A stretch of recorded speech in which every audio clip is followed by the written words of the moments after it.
Hello, I'm Chris Rhodes with Handgun Hang a Field. We recently redid the reloading room, and people have seen that on the videos on YouTube and on the blog and the pictures, and they've asked us to go over the reloading room. So today we have time to do so. So we're going to take a moment and walk around and go over what we updated and what we did.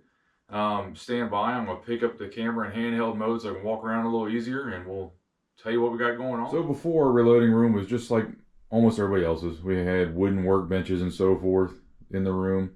Now we've updated to all brand new cabinetry. As you can see, all brand new cabinets, all new paint, countertops, all that nice stuff. I'm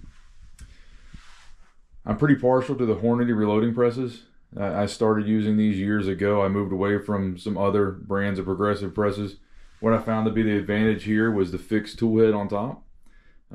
All progressive presses are going to have a shell plate on the bottom. It's going to have some play. It has to because it moves. At least this part doesn't move. I find it to produce more accurate ammunition. If you notice, I got mixed brands of dies up there.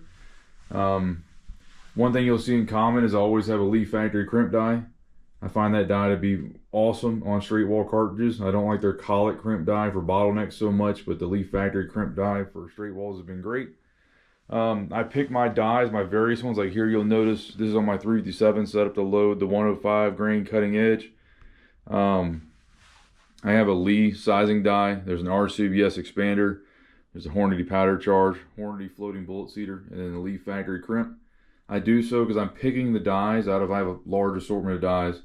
I'm picking the one that sizes the brass exactly the way I want it for the particular gun or guns and the projectiles I'm using. And for, in this case, this Lee happens to do the best there, and the RCBS happens to flare it the way I want. Then over here on my 44, set up for the 200 grain cutting edge, the complete Hornady set does exactly what I want it to do, and I'm using the Lee factory crimp die to do my crimp at the end. Just take some trial and error to decide which die you're going to use to do so, but or which dies you're going to use to do so. But say it, I find advantages to picking and choosing a little bit, like I've done here on this 357. Also, another little tip I got for you: always label my powder in the powder measure. It really is horrible when you come down, you don't know what's in there, and you got to throw it all away. So, and also leave the can right beside the press. And obviously, you can tell what we're working on loads for. The spore's laying right there. For my single shot stuff and for my larger straight wall, like my 500 Smith and 460s, you can't beat an RCBS rock chucker. They work great. They do exactly what they're supposed to do, and they're strong enough to not flex or anything else. There's no problems at all running these. Probably one of the better single stage presses out there. I upgraded all these inline fabrication mounts for everything. They got all my presses high enough off the counter there to not have any problems catching primers and stuff under them. Those have been a great add-on. Every reloading room or every workshop and anything in between there will benefit from organization. So like here with all these cabinets in here, these are all for dies and tools and whatever else all down through here. So they don't need to be cram packed with stuff, but you can have them organized and be able to actually find everything so you can get reloading, get done, and get out, get back to shooting, you know. And then everyone's got to have powder storage and primer storage and so forth. You got to have that. You know, you gotta be able to find all this stuff.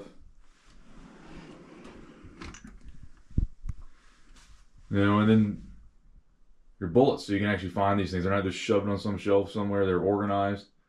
Of course, we had a good selection of cutting edge bullets, and then when we're feeling the need to burn up a whole lot more ammo on the range, we have Hornady and Sierra and so forth up here to shoot.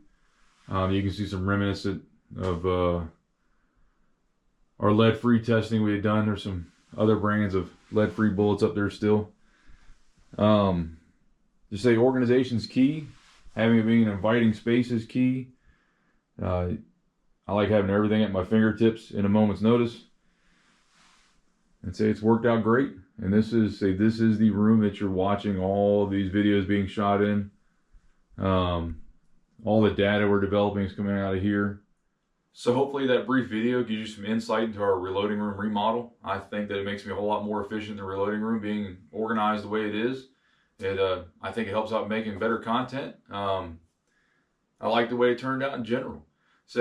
We just added the forum, the discussion forum to handgunhuntingafield.blog. Get in there and join the discussion. You can ask questions, post topics, or whatever in there.